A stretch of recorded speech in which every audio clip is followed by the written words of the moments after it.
તમે એવી જમીન ધારણ કરો છો, જમીનની તમારે માપણી કરાવી છે. ઘણી વખત એવું થતું હોય છે કે કોઈ પ્રમોલ્ગેશન છે, પ્રમોલ્ગેશનમાં કોઈ મિસ્ટેક થયેલી છે, કે એ વખતે તમારે જમીનની માપણી કરવી અત્યંત આવશ્યક થઈ જતું હોય. પણ જમીનની માપણી માટે હંમેશા હોય શું કે તમામ ખાતેદારની સંમતિ હોવી જરૂરી છે. પણ જ્યારે પણ કોઈ ખાતેદાર સંમતિ નથી આપતો તો તમે માપણી ન કરાવી શકો. પણ જો દરેક ખાતેદાર સંમત હોય તો માપણીની પ્રોસેસ કઈ જગ્યાએથી કેવી રીતે થાય, તો તમારે IURA કરીને એપ્લિકેશન છે, એ તમારા IURA આ વેબસાઇટ છે iur.gujarat.government.in, એમાં ઓનલાઈન એપ્લિકેશનમાં જવાનું. ઓનલાઈન એપ્લિકેશનમાં જે બ્લોક વિભાજનમાં સિલેક્ટ કર્યું હતું એ જ પ્રમાણે જમીન માપણી સંબંધિત અરજી, જમીન માપણી સંબંધિત અરજીમાં સર્વે નંબરની હદ, હિસ્સા અથવા પૈકી ભાગ અંગેની માપણી, અને આ પ્રમાણે પ્રોસેસ કરતા કરતા આગળ વધવાનું રહેશે.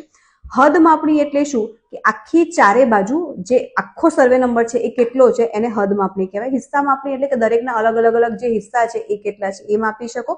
બ્લોક વિભાજનની પ્રોસેસમાં એ આવે. અને પૈકી માપણી એટલે કે આખો સર્વે નંબર છે એમાંથી તમારે અમુક જ હિસ્સો માપવો છે, એને પૈકી માપણી કરવામાં આવે છે. આ જ પ્રમાણે પ્રોસેસ કરતું કરતું આગળ જવાનું.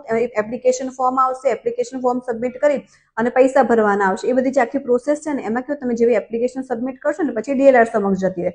DLR એ ત્યાંથી આખી વેરિફિકેશન કરવામાં આવે. જો યોગ્ય લાગે ને તો તમારી પાસે તમને કે ભાઈ હા હવે પેમેન્ટ ભરો.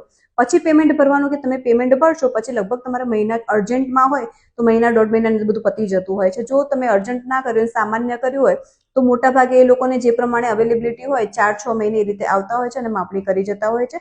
અને માપણીની જે શીટ હોય એ પણ તમને લોકોને પ્રોવાઈડ કરી દેતા હોય છે. સિક્કાવાળી માપણીની શીટ હોય છે. જાણકારી હોય તો જ જાતે કરવાનું, પણ બાકી કાયદાકીય એક્સપર્ટને સાથે રાખવાના. એડવોકેટ હોય કે કાં તો કોઈને પણ જમીનની જાણકારી હોય. કારણ કે માપણી તમારા માટે કેટલું મહત્વનું પાસું છે એ જ્યારે પણ તમારા જમીનમાં કોઈ ભૂલ હોય, કોઈ સુધારવાનું થતું હોય, તમારી જમીનમાં કોનું દબાણ આવી ગયું છે, તમારું દબાણ કોઈ બાજુ છે કે નહીં, એ બધી જ વિગતો એમાંથી જાણવાની રહેશે. કાયદાથી ફાયદાની સિઝન આ જ પ્રમાણે ચાલુ રહેશે. ફાયદો પણ મળશે અને કાયદાની જાણકારી પણ મળશે. જય ભારત, જય જય ગરવી ગુજરાત.